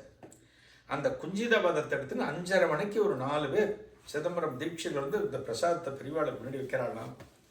இந்த நடராஜ பெருமானே பெரியவா வர்றது பொறுக்காம நீங்கள் கஷ்டப்பட்டு வர வேணாம், நானே உங்கள் இடத்துக்கு வரேன் அப்படிங்கிறது போல் அந்த தீட்சிதர்களுக்கு சொல்லி அவள் கொண்டு வந்து பிரசாதத்தை மகாபெரிவிட்ட ஹேண்ட் ஓவர் பண்ணுறார். இந்த குஞ்சிதவாதம் அத்தனை விசேஷம். மகாபெரிவளுக்கு என்ன ஒரு ஆசை அப்படின்னா, இந்த நடராஜ பெருமானுக்கு வைரத்தில் குஞ்சிதபாதம் போடணும்னு ஆசை. ஒரு வைரப்பட்டை போட்டு குஞ்சிதபாதமாக அதை காலில் போடணும் அப்படின்னு ஆசை. அம்மாவுக்கு ஆசை இருக்கும், குழந்தைக்கு இப்படிலாம் அழகு பண்ணணும், இப்படிலாம் பண்ணணுங்கிற ஆசை இருக்கும். அதுபோல் நம்மெல்லாம் தெய்வத்துக்கு நிறைய பண்ணுவோம், ஆசை இருக்கும். எங்கள் ஊருக்கு நீங்கள் வந்து என்ன இப்படி ஒரு இது வாங்கணும், ட்ரெஸ் மெட்டீரியல் வாங்கணும், மற்ற சுவாமிக்கு வாங்கணும், அதெல்லாம் நமக்கு ஆசை நிறைய இருக்கும். அதுபோல் பெரியவா வைர குஞ்சிதபாதம் போடணும்னு ஆசைப்படுறார். அதுபோல் போடணும் அப்படின்னா ஒரு வைர குஞ்சிதபாதத்தை ஒரு தட்டை சொல்லி நம்ம தயார் பண்ண சொல்கிறோம் அப்படின்னா அதுக்கான மெஷர்மெண்ட்டை கொடுக்கணும். மெஷர்மெண்ட் கொடுத்தா தான் பண்ணுவார். இப்போ நம்ம மோதிரம் வாங்க போகிறோம்னா மோதிரத்துக்கு ஒரு 4 இது வச்சுருப்பான், ரிங்கு வச்சுருப்பான். ஒன்று ஒன்றா போட்டு பார்த்து ஓகே சார் அப்படிம்பா. நடராஜருக்கு போய் அளவு எடுக்கணும். அன்னைக்கு மகாபெரிவா மடத்தில் இருக்கிறவளை கூப்பிட்டு வச்சுட்டு ஒரு டிஸ்கஷன் நடக்கிறது. இது போல் நடராஜருக்கு வைரத்தில் குஞ்சியத்தை பாதம் போட போகிறோம், அதை போய் அளவெடுத்துட்டு வரணும். சிதம்பரம் போய் மடத்துலேருந்து ஒரு ரெப்ரசன்டேட்டிவ் போய் அளவெடுத்துட்டு வரணும். யார் போயிட்டு வரேன் அப்படின்னு பெரியவா கேட்குறாரு. இங்கே நிறைய பேர் எல்லாருமே கை தூக்குறேன். எவ்வளோ பெரிய பாக்கியம் அது. நான் சிதம்பரம் கோவிலுக்கு போயிட்டு நடராஜர் தரிசனம் பண்ணிட்டு மடத்துலேருந்து நான் வந்திருக்கேன், அவருடைய அளவு வேணும், குஞ்சிதவாதம் வைரத்தில் பண்ணணும்னு பெரியவா ஆசைப்படுறாங்கிறது எவ்வளோ பெரிய விஷயம் அது. எல்லாருமே ஆசைப்படுறாங்க. அப்போ ஒரு மாமி உட்கார்ந்துட்டுருக்கார். பெரியவா கூடவே கடைசி நாட்களில் இருந்த மாமி, ஜெயம் பாட்டி அப்படின்னு சொல்லுவாள். இந்த மாமிக்கு சொந்த ஊர் பொள்ளாச்சி ஜெயம் பாட்டி அப்படின்னு. அந்த காலத்தில் பார்த்தல அப்படின்னா பல குடும்பத்தில் வாரிசுகள் இல்லை. ஆனால் இந்த மாமிக்கெல்லாம் குழந்தைகள் உண்டு. யாரும் இல்லைன்னு வச்சுக்கோங்கள, அவள் என்ன பண்ணுவா, அந்த சொத்தை வந்து யாரான அபகரிச்சுருவா நம்மக்கிட்டேருந்து அப்படிங்கிறத என்ன பண்ணுவா, அந்த சொத்தை காஞ்சி மடத்துக்கு எழுதி வச்சுட்டு இந்த வயசான ஆம்பளையோ பொம்பளையோ மடத்தோடு அசோசியேட் ஆகிடுவா. பெரியவா நான் கடைசி காலம் வரைக்கும் மடத்தில் இருக்கேன், பெரியவா எனக்கு ஏதான ஒரு ஓரத்தில் உட்காந்துக்கிறேன், நீங்கள் போகிற இடத்துக்கு நான் வந்துட்டுருக்கேன்னா பெரியவா அனுகிரகம் பண்ணுது. சரி வேறு யாரும் இல்லை பரவாயில்ல அப்படின்னு. அதுபோல் நிறைய பேர் மடத்தோடு இருந்திருக்கேன். ஆனால் இந்த மாமி அப்பப்போ வந்துட்டு போவா. இந்த மாமி ஜெயம் பாட்டின்னு பேர். அந்த மாமி உட்காந்துருக்கா, ஒரு எதுக்கோ கூப்பிட்டுருக்கா. அந்த மாமி உட்காந்துருக்கா. மாமி சொல்ல முடியுமா, நான் போகிறேன்னு சொல்ல முடியுமா, எப்படி பொம்மநாட்டியெல்லாம் அனுப்புவோன்னு மாமி பேசாமல் இருக்கா. எல்லாம் கை தூக்கிறோன்னு மகாபெரிவா சொல்கிறாலாம், நீங்கள் யாரும் போக வேண்டாம், ஜெயம் போயிட்டு வரட்டும் சிதம்பரத்துக்கு அப்படிங்கிற.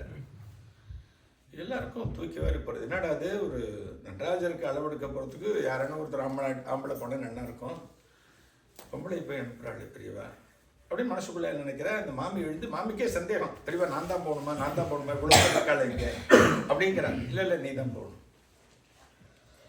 மாமி எதையுமே ஆசைப்பட மாட்டேன். அதான் அப்படிப்பட்ட ஆட்கள் தான் பெரியவா கிட்ட இருக்க முடியும். மாமி எதுக்குமே ஆசைப்பட மாட்டேன். அவள்லாம் பெரியவா பெரியவா இங்கே இருக்காங்கன்னா ஒரு 20-30 அடி தள்ளி உட்காந்துருக்காள். ஒரு 20-30 அடி தள்ளி உட்காந்துருக்காள். பெரியவாளை எப்படி தரிசனம் பண்ணணும் அப்படின்னா, ரொம்ப பக்கத்தில் போய் ஒரு பக்கத்தில் உட்காந்து தரிசனம் பண்ணுறதெல்லாம் தரிசனம் இல்லை. நம்ம ஒரு கோடியில் உட்காந்து அந்த மகான ஆனந்தமாக நம்ம அனுபவிக்கிறது தான், அதான் உண்மையான தரிசனம். கோவில்லையும் அப்படி தான்.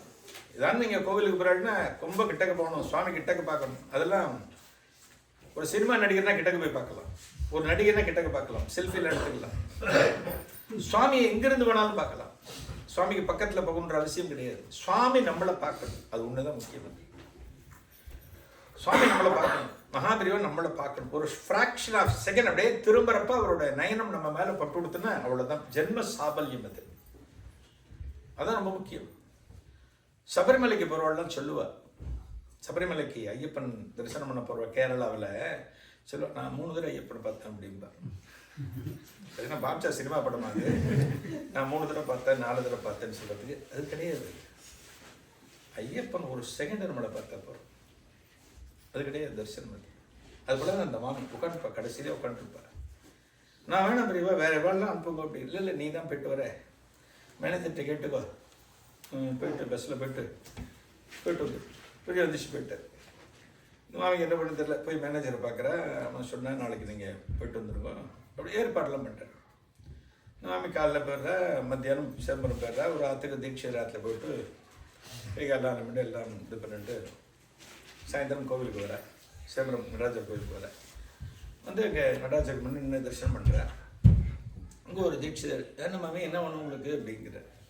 நான் மடத்துலேருந்து வரேன், காஞ்சி மடத்தில் பெரியவா நினச்சிருக்கேன், காலுக்கு குஞ்சீரவாதம் பண்ணணுமா, அதுக்கு அளவு வேணும்னு நினச்சிருக்கேன் அப்படிங்க. அவர் மாமியை மேலே கீழே பார்க்குறேன், என்னடா மாமி இதை கதை விட்றா போடுங்கிட்டு அவர் வேறு வேலையை போயிட்டேன். எதோ மாமி அங்கே சொன்னா நான் தான் போகணுமா இவ்வளோ அனுப்பலாமேன்னு, அதுக்கு தான் மாமி அங்கே சொன்னேன். அவர் மேலே கீழே பார்த்துட்டு போயிட்டார், வேறு வேலைக்கு வழிக்கு போயிடுது. மாமி ஏதோ கதை விட்றா போல இருக்கு, சரி இன்னும் தரிசனம் பண்ணிட்டு போயிட்டோம் அப்படின்னு அவர் போயிட்டார். அவர் அன்னைக்கு ஃபுல்லாக மாமிக்கு ரெஸ்பான்ஸ் இல்லை. அங்கே மாமி இங்கே தங்கிட்டா, ஒரு திருஷியாருக்குலாம் தங்கிட்டா. அடுத்த நாள் கார்த்தால ஸ்நானம் மட்டும் பெரியவாளை விட்டு திரும்ப கோயிலுக்கு வர. அன்னைக்கு கார்த்தால டியூட்டியில் இருந்தவர் என்ன பண்ணணும் அப்படின்னு கேட்டோடனே இவ்வளோ பெரியவா அனுப்பிச்சிருக்கார், இந்த குஞ்சிதவாதம் வைரத்தில் பண்ணணும், அழகு அதுக்கான இது அளவு வேணும்னு சொன்னோம். ஓ பெரியவா அனுப்பிச்சாலும் அவங்கள அப்படின்னு ஒரு கும்பிட்டு இந்த மாமிக்கு ஒரு நார் வாழை நார் எடுத்து இந்த வாழை நாரை வச்சு இந்த நடராஜரோட இடது காலில் வச்சு என்ன அளவோ இதான் மாமி அளவு, இதுக்கு பண்ணால் போரும் அப்படின்னு கொடுக்குறேன். கொடுத்துட்டு பிரசாதம் எல்லாம் கொடுத்து எல்லாம் பெரியவாட்ட கொடுங்க எல்லாத்தையும் அப்படின்னு கொடுக்குறேன். இந்த மாமி ராத்திரி வந்துடுறேன், காஞ்சிபுரத்துக்கு வந்துட்டேன். அடுத்த நாள் காத்தால அதே போல் அந்த கூட்டத்தில் யார் யார் இருந்தாலும் எல்லாரையும் கூப்பிட்டு பெரியவா கூப்பிட்டுருக்கா. இந்த மாமியும் வர பெரியவாளுக்கு நமஸ்காரம் மட்டும் பெரியவா இந்த அடையாளம் இவ்வளோ சைஸா அப்படின்னு இந்த வாழனார பெரியவாட்ட கொடுக்குறார். எல்லாரும் இந்த மாமி ஒரு மாதிரி பார்க்குறா, நம்மெல்லாம் போகலான்னு நினச்சோம், இந்த மாமி போயிட்டு விட்டாலேன்னு எல்லாரும் நினச்சிட்டு இருக்கேன். இப்போ மகாபிரிவை சொல்கிறார், உங்கள் எல்லாருக்கும் தொழில் இருக்கும், நம்ம போயிருக்கலாமே நம்மளை அனுப்பிச்சிருக்கலாமே பெரியவா, எதுக்கு அந்த மாமி அனுப்பிச்சா? ஒரு சுவாமியோட கால் அளவு எடுக்கிறதுக்கு எதுக்கு மாமி அனுப்பிச்சா நீங்களாம் யோசிச்சிருப்பேள்.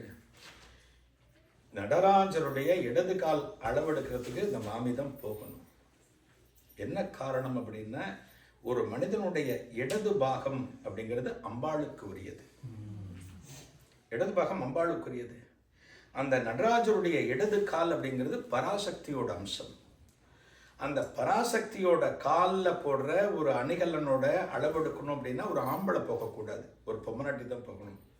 அதுக்காகத்தான் மகாபிரிவா இந்த அம்மாவை அனுப்பிச்சேன்னு சொல்லிட்டு அந்த இடத்துல சொல்கிற போது தான் எல்லாருக்கும் புரியுறது. இதெல்லாம் நம்ம யோசிச்சு பார்க்க மாட்டோம், இதெல்லாம் நமக்கு தோணவே தோணாது.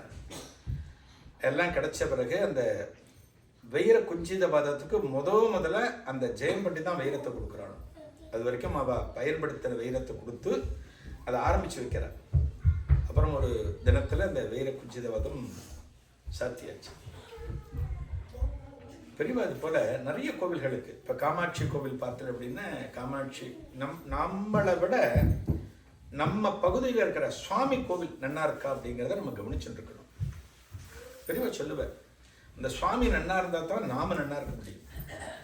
ஏன் அந்த நாட்களில் கிராமத்தில் வந்து ஒரு கோவிலில் திருவிழா நடத்தினா, ஒரு விசேஷம் நடத்தினா, சுவாமிக்கு தேரோட்டம் எல்லாம் போட்டு உற்சவம் நடத்துகிறா அப்படின்னா, இந்த சுவாமி மனம் குளிர இருந்தால் தான் நாம மனம் குளிர இருக்க முடியும். சுவாமியை பட்டினி போட்டு சுவாமியை கவனிக்காமல் நம்ம என்ன பண்ணினாலுமே நமக்கு ஒன்றும் கிடைக்காது. அதனால சுவாமி ரொம்ப முக்கியம் அப்படின்பா. டைம் முடிஞ்சு போச்சு, கீழே கொடுத்துருது. டைம் இருக்குல்ல?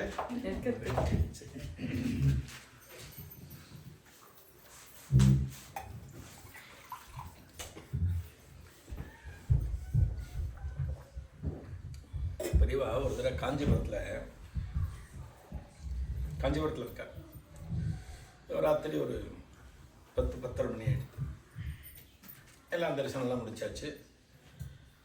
பெரியவா தன்னோட சயன அறைக்கு போக போகிறார். அவருக்கு கைங்கரியம் பண்ணியிருந்தவன் ஒரு சின்ன பையன் வந்து ஒரு 16-17 வயசு பையன், அவன் தான் கைங்கரியம் பண்ணுறான். பெரியவா சயனத்துக்கு போயாச்சு அப்படின்னா அவர் தன்னோட இந்த குட்டகைக்கு போயிட்டு அங்கே ஒரு விளக்கு எரியும், குத்து விளக்கு எரியும். இந்த திரியை லேசாக கொஞ்சம் உள்ளே விட்டு விடுவோம். பெருசாக எரியிற திரி கொஞ்சம் டிம்மாகும். அது டிம்மாக எடுத்துகிட்டா பெரியவா சயனத்துக்கு போயிட்டாருன்னு அர்த்தம். அது வரைக்கும் அந்த பையன் பார்த்துட்டு அந்த டிம்மானோன்னு இவன் சயனத்துக்கு போடுவான். ஏன்னா பெரியவா எப்போ கூப்பிடுவார் தெரியாது. அவன் சயனத்துக்கு போன பிறகு தான் அவன் போகணும். அவன் நின்றுருக்கான் அன்னைக்கு. பெரியவன் நல்ல கொஞ்ச நேரத்தில் அந்த விளக்கு இதாகிறது.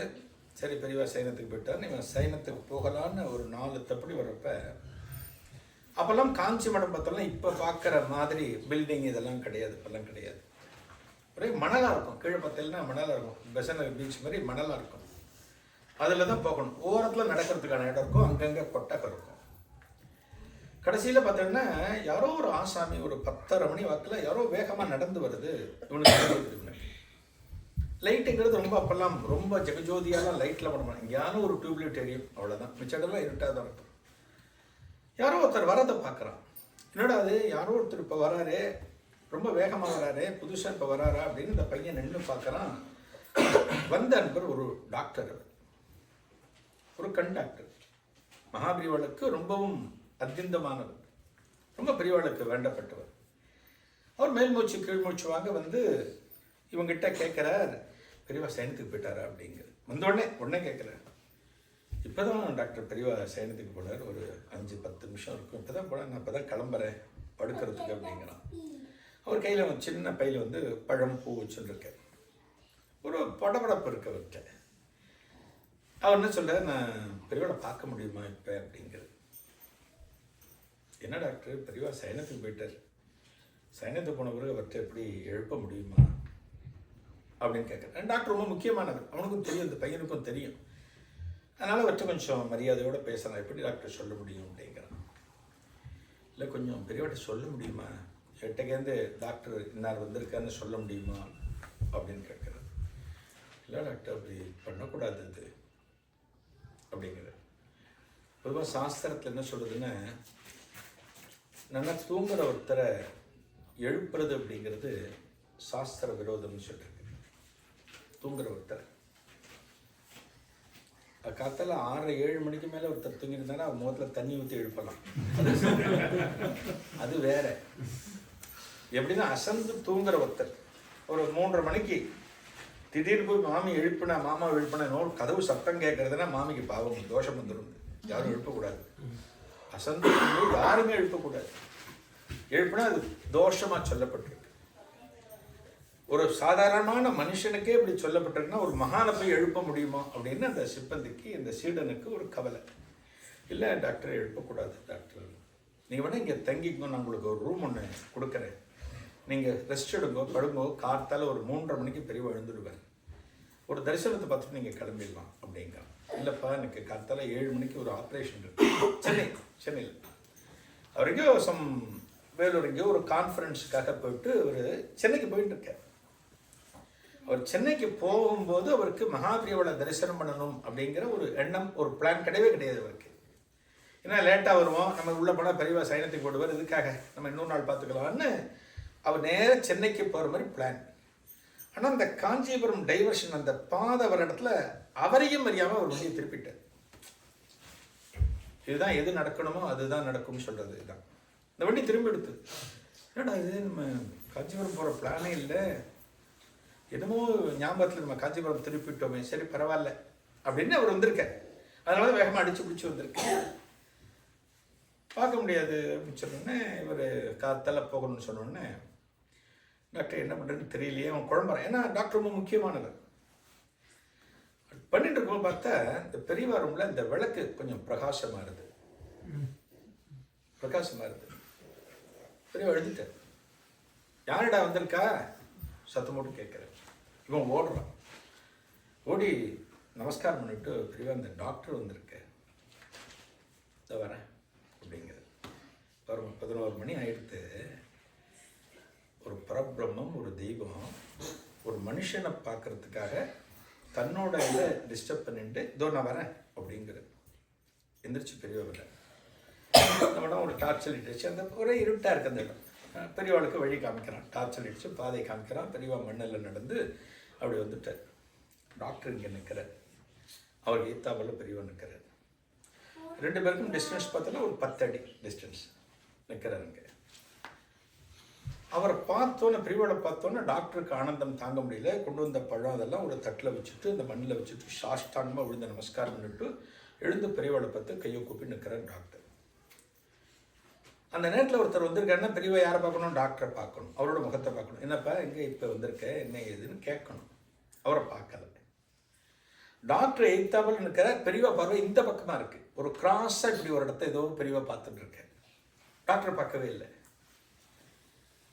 அந்த சீடன் என்ன நினைக்கிறான், சிப்பந்தி தொண்டர் பெரியவாளுக்கு கைங்கரியம் பண்ணுறவன், ஒருவேளை பெரியவா தப்பா ஏதோ பார்த்துட்டு இருக்காப்ல இருக்குன்னு சொல்லிட்டு பெரியவா இந்த டாக்டர் இங்கே நின்றுட்டு இருக்கார், இதோ உங்களை தரிசனம் பண்ணுறதுக்காக வந்திருக்கார் அப்படின்னு சும்மா எடுத்து கொடுக்குறான்.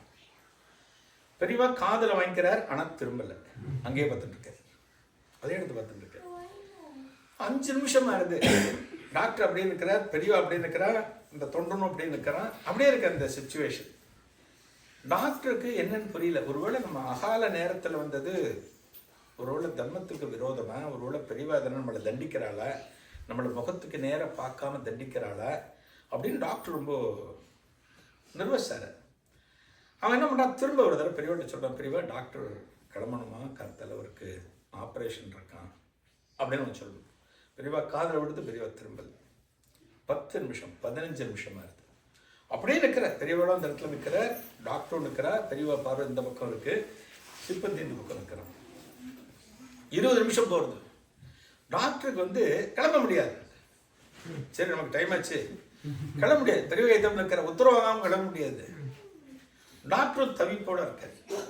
ஒரு 20 மினிட்ஸ் போன பிறகு மகாபெரியவர் அந்த தொண்டனை கூப்பிட்டு அந்த கடைசியில் இந்த கட்டச்சுவர் ஒன்று இருப்பார். மடத்தில் ஒரு கட்டச்சுவர்னு சொல்லுவோம். அது எல்லா வீடுகள்லையுமே கிராமத்தில் இருக்கும். கட்டச்சுவர்னா கொஞ்சம் பாழடைஞ்சு இடிஞ்சு ஒரு மாதிரி இருக்கிற சுவரை கட்டச்சுவர்னு சொல்லுவார். இந்த கட்டச்சுவர்கிட்ட ஒரு பாட்டி சாஞ்சு நிற்கிற பிறகு அந்த பாட்டியை கூட்டிட்டு வா அப்படிங்கிறது. இது சொல்கிற வரைக்கும் டாக்டர் இன்னும் பெரியவா பார்க்கவே இல்லை. டாக்டர் பக்கம் திரும்பவே இல்லை. அந்த பாட்டியை பார்த்துட்டு இருக்கார். இவன் பார்க்குறான், இவனுக்கு தெரியல, அந்த பாட்டி தெரியல. டாக்டர் திரும்பி பார்க்குறார், கண்டாக்டர் அவருக்கும் தெரியல. இந்த பாட்டி நிற்கிற ஒரு ஒரு ஒரு பிம்பம் கூட தெரியல அவருக்கு. இவன் என்ன பண்ணுறான், சிப்பந்தி ஓடுறான். அந்த மணலில் கால் புதைய புதைய ஓடி அந்த ஓரத்தில் பார்த்தா ஒரு பாட்டி நின்றுட்டு இருக்கா. நார்மடி புடவை சொல்லுவோம் இல்லையா, அதுபோல் ஒரு பாட்டி, ஒரு 70 வயசுக்கு மேலே அந்த பாட்டி நின்றுட்டு இருக்கா. கையை அப்படியே கூப்பி இந்த பெரியவா நிற்கிற திசையை நோக்கி பார்த்துட்டு இருக்கா. இவன் போனோன்னு பாட்டியை பார்க்குறான். அந்த பாட்டி மடத்துலேருந்து ஒரு 2 பேர் தள்ளி இருக்கிற பாட்டி. தினமும் பெரியவாளை தரிசனம் பண்ண வருவா சாயங்காலம். மடத்தில் அத்தனை பேருக்கும் தெரியும். அந்த பாட்டியை பார்த்தோன்னா, என்ன பாட்டி நீங்கள் இங்கே நிற்கிறேன், நீங்கள் இந்த நேரத்தில் நிற்கிறேன் நீங்கள் அப்படின்னு நம்ம ஆச்சரியமாக கேட்ட உடனே, நான் டெய்லி இங்கே நிற்கிறேன்டா, பெரியவா சயனத்துக்கு போகிற வரைக்கும் இந்த இடத்துல நிற்பேன். என்னோட மனசில் பெரியவாட்ட ஒன்று சொல்லணும், அதை நானாக சொல்லக்கூடாது. பெரியவா என்னை கூப்பிட்டு கேட்டால் நான் சொல்லணும்னு இந்த இடத்துல நான் நிற்பேன். டெய்லி வந்து ஒரு 10 நிமிஷம் நின்றுட்டு பெரியவா சயனத்துக்கு போனோன்னு தெரிஞ்சவுடனே நான் அப்புறம் போயிடுவேன், ஆற்றுக்கு போயிடுவேன். நான் ஒரு 4-5 நாளாகவே நிற்கிறேன் இங்கே. இன்றைக்கி தான் எனக்கு அனுகிரகம் கிடச்சிருக்கு போல இருக்கடா. பெரியவா கூப்பிட்டாளா அப்படின்னு கேட்குற, அம்மா பட்டிக்கிறேன். அவனை விட வேகமாக பாட்டி ஓடி வரேன். ஓடி வந்து டாக்டர் இன்னும் பெரியவா பார்க்கல, இங்கேயே பார்த்துட்டு இருக்கேன். டாக்டர் அப்படியே நின்று இருக்கார். எப்படி இருக்கும் அந்த இடத்துல யோசிச்சு பாருங்க. நம்ம ஒருத்தரோட பேசுகிறோம் அப்படின்னா கண்ணை பார்த்து பேசுவோம். நம்ம பேசுகிறப்ப அவள் இங்கேயாவது பார்த்துட்டு அம்மா சாப்பிட்டீங்களா நீங்கள் அப்படின்னு கேட்டால் அவங்க என்ன நினைப்பாங்க, என்னடா அது நேருக்கு நேரம் இருக்கும், நம்ம மூஞ்சியை பார்த்து கேட்காம சாப்பிட்டீங்களான்னு கேட்குறாரு நம்ம நினைப்போம். அது கிட்டத்தட்ட ஒரு விதமான இன்சல்ட்டுன்னு நம்ம சொல்லுவோம், முகத்தை பார்க்காம பேசுறது. அதே போல் டாக்டர் அந்த அளவுக்கு ஒரு கில்ட்டியாக ஃபீல் பண்ணுறார். என்னடா 20 நிமிஷம் ஆச்சு, இன்னும் நம்மளை பார்க்கலையே, நம்ம என்ன தப்பு பண்ணினோம் அப்படின்னு டாக்டர் நினச்சிட்டு இருக்கார். அந்த பாட்டி வேகமாக வந்தோடனே மகாபெரியவளுக்கு நமஸ்காரம் பண்ணுறார். எழுந்து நிற்கிறாங்க. மகாபெரியவர் கேட்குற, நல்லா இருக்கியா? முதல் கேள்வி, உங்கள் அனுகிரகம் பெரியவா அப்படிங்கிற. இந்த எனக்கு கொடுக்கணும்னு வச்சுருக்கே ஒரு வஸ்து, எனக்கு கொடுக்கணும்னு அதை கையில் கொடு அப்படின்னு கையை நீட்டுறாரு. தன்னோட கையை நீட்டுறார். பெரியவாளுக்கெல்லாம் கொடுத்தது தான் பழக்கம், கையாற்றி ஏந்தி பழக்கமே கிடையாது. நம்மளே சொல்லுவோம் இல்லையா, இந்த கை வந்து இப்படி தான் இருக்கணும், பகவான் நம்மளை அப்படி தான் வைக்கணும். மற்றவர்களுக்கு கொடுக்கக்கூடிய ஒரு நிலையில் நம்மளை வைக்கணும்னு தான் நம்ம பிரார்த்தனை பண்ணணும். யாருக்கிட்டையும் போய் நம்ம இப்படி நிற்கக்கூடாது, யார்கிட்டையும் யாச்சிக்கக்கூடாது. மகாபெரியவா கை நிற்ற ஒன்று வச்சுருக்கே அதை கொடு அப்படிங்கிற. இந்த பாட்டி என்ன பண்ணுறா, ஒரு பழைய புடவை, ரொம்ப ஏழ்மை இந்த பாட்டி. இந்த நார்மடி புடவையில் அங்கங்கே தையல் போட்டிருக்கு. இந்த நார்மடி புடவையில் ஒரு முடிச்சை பிரித்து ஒரு வஸ்து எடுத்து பெரியவாட்ட அப்படி வேலாக போடுறாரு. இந்த வஸ்து பெரியவா கையில் விழுந்து. அது என்ன அப்படின்னா ஒரு மூக்கு கண்ணாடி. அந்த பாட்டி போட்டுருக்கிற மூக்கு கண்ணாடி, இந்த மூக்கு கண்ணாடியில் ஒரு கண்ணாடி கீழே எங்கேயோ விழுந்து காணப்படுது. ஒரு இடம் பிளாங்காக இருக்குது, ஓட்டையாக இருக்குது. அதில் இன்னொரு கண்ணாடி பார்த்தாலும் அங்கங்கே ஸ்க்ராட்ச், இங்கே கீழே விழுந்து ஸ்க்ராட்ச் இருக்குது. இந்த காதுக்கு ரெஸ்டாரத்துக்கு ஒன்று இருக்கும், இங்கேருந்து ஒரு ஓரம் ஒன்று, அதில் வந்து ஒரு சணலை கொத்து வச்சுருக்காங்க. இதுக்கு மேலே அந்த மூக்கு கண்ணாடிக்கு டேமேஜ் கொடுக்கவே முடியாது, கொடுக்கவே முடியாது. அப்படிப்பட்ட கண்டிஷன் அது. என்ன விஷயம்னா, அந்த பாட்டிக்கு அந்த கண்ணாடி போய் ஒரு வாரம் மாறுது. இந்த கண்ணாடியை மாத்துறதுக்கு அந்த பாட்டிக்கிட்ட பணம் கிடையாது.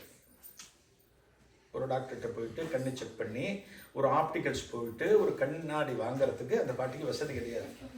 இந்த பாட்டி யாரை நம்புறா? மகாபெரியோட நம்புறா. அவர் நமக்கு அனுகிரகம் பண்ணுவார், நமக்கு கிடைச்சிடும்னு ஒரு வாரமாக வந்து நிற்கிறார்.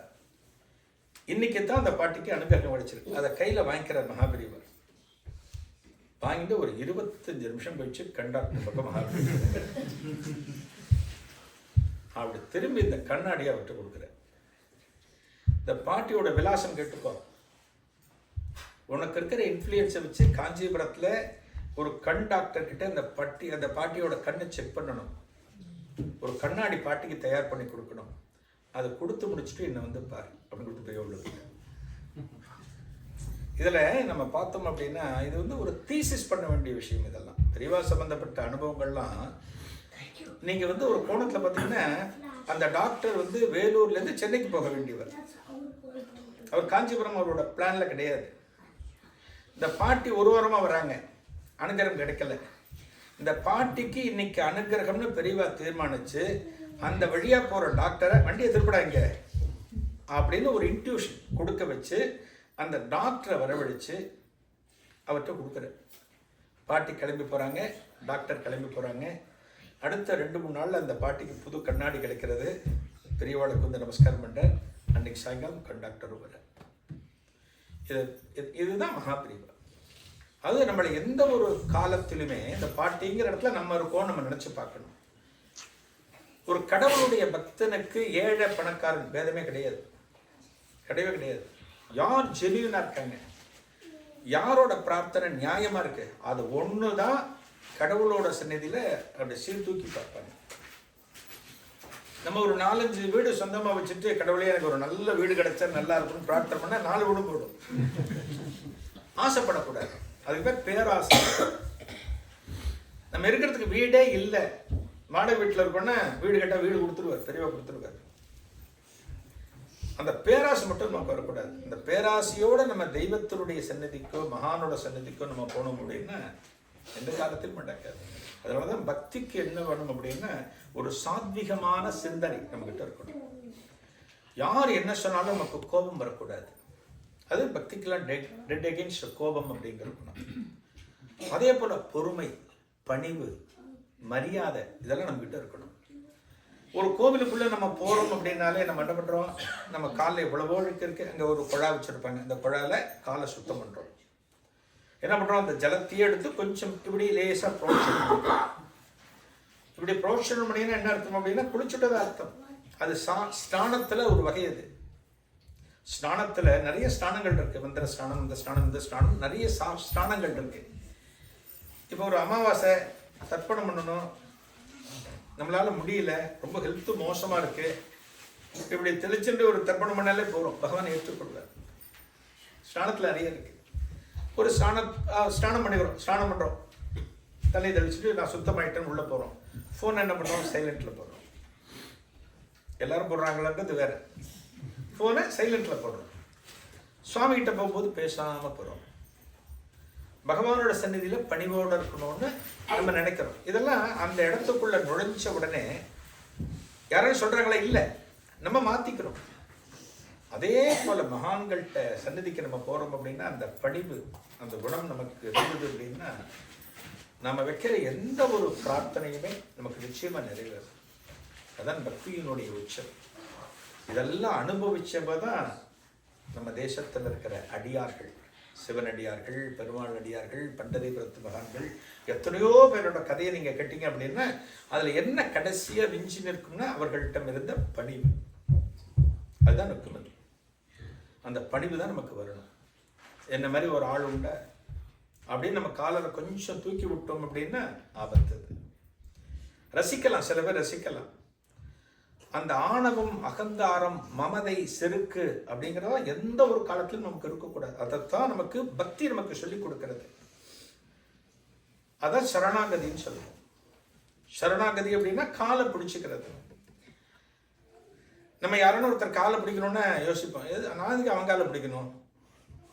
ஆனால் கடவுள் காலை பிடிக்கலாம், பெரியவா காலை பிடிச்சிக்கலாம், சிவன் சார் காலை பிடிச்சிக்கலாம், சுவாமி காலை பிடிச்சிக்கலாம்.